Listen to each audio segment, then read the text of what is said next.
I'm having quite the adventure today at the office. Behind the scenes, you can't see it, right? But it's happening. Adventure. 5, 4, 3, 2, 1. I'm John Miglosh, the WDMA. We got some great stuff for you today. Okay? So here we go.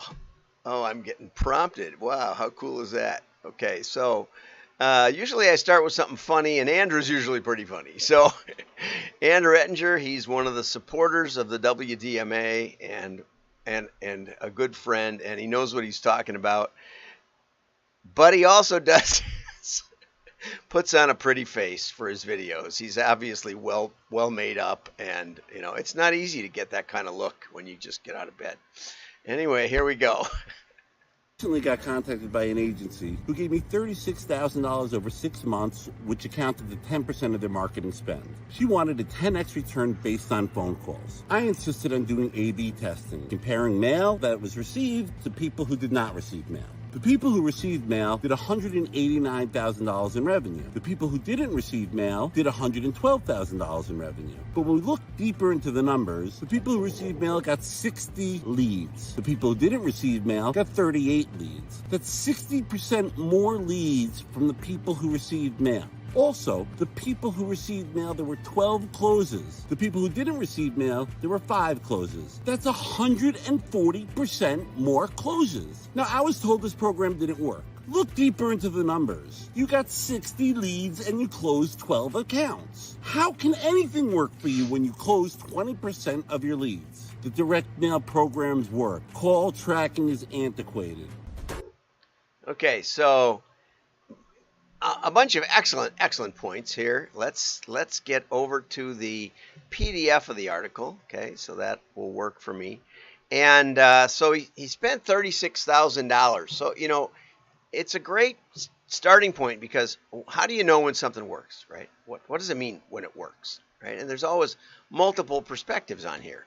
Okay, so what he did was, I believe, a holdout test. Okay, so he took a prospect list that they were going to call, apparently, or somehow contact with email or something.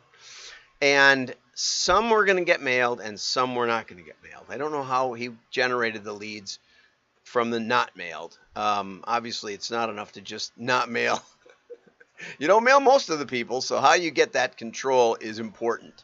And he doesn't say, because it's short. Okay, so those who received the mail did $189,000 in revenue. Those who didn't did $112,000 in revenue. And so one way to analyze that would be to say, okay, so that's a difference of about 77,000 over 112,000. So that seems like way more than 60% more revenue. That's at least 75% more revenue, something more, or something like that, 70%. Maybe that's right. Okay, so a bunch more revenue. But the most important one is that, I mean, if you compare, the way I would calculate the percentage, this would be the denominator, this would be the numerator, so the differential. So I would say you got 5 closes without mail, and you got 7 more closes. Assuming you didn't mail these, you would have got 5 closes. So the incremental benefit is 7 closes, which is 150% more closes, I would say, something like that. And maybe that's the way he did the numbers. So I see, it looks like it's working. Now, the way the client may have looked at it was she spent $36,000, and maybe she's got a 5%, if she's got a 50%, if she's got, who knows what the average order is, right? Well, yeah, we can tell. 12 closes, or better yet, 5 closes. It's about in $100,000. Okay, so the average order size, 100,000 divided by 5, is 20,000 per close. Okay, and that's it's not quite that, but let's just say 20,000 per close, and she's got a 50% margin. Let's say it's not, usually not. Okay, so that would be, let's say it's 25% margin. Okay, so that would be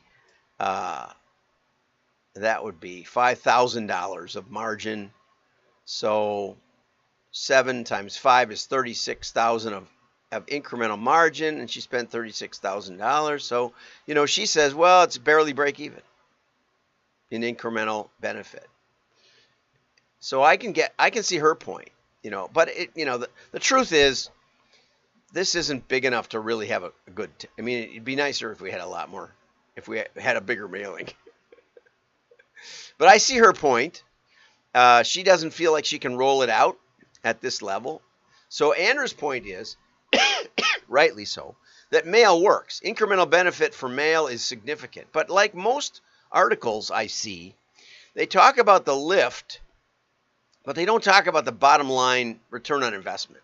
So if I can do 20 banner ads on Google Ad Network and get, 5 closes or something, it's a lot less expensive than if I mail a $2 mail piece or something like that and get 5 closes. So you have to take into account all these pieces.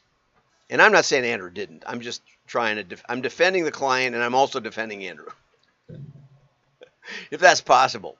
But it illustrates why CFOs don't trust marketers, because you got to get to the bottom line profit, and this test doesn't really explain that.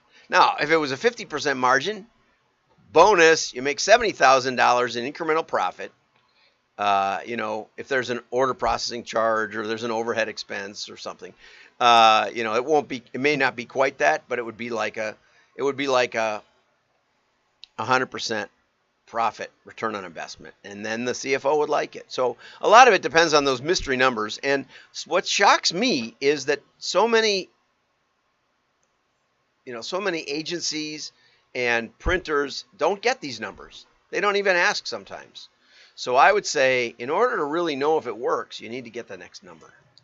And I've said that to Brad. This is the kind of stuff I say to Brad all the time. I said, none of your case studies to me look like they pay out, or that we can tell. So that's probably enough for today. This is pretty good. And like I said, the power went out last night, so there was a lot going wrong this morning. But have a great day. Andrew, thank you very much. Always enjoy your videos.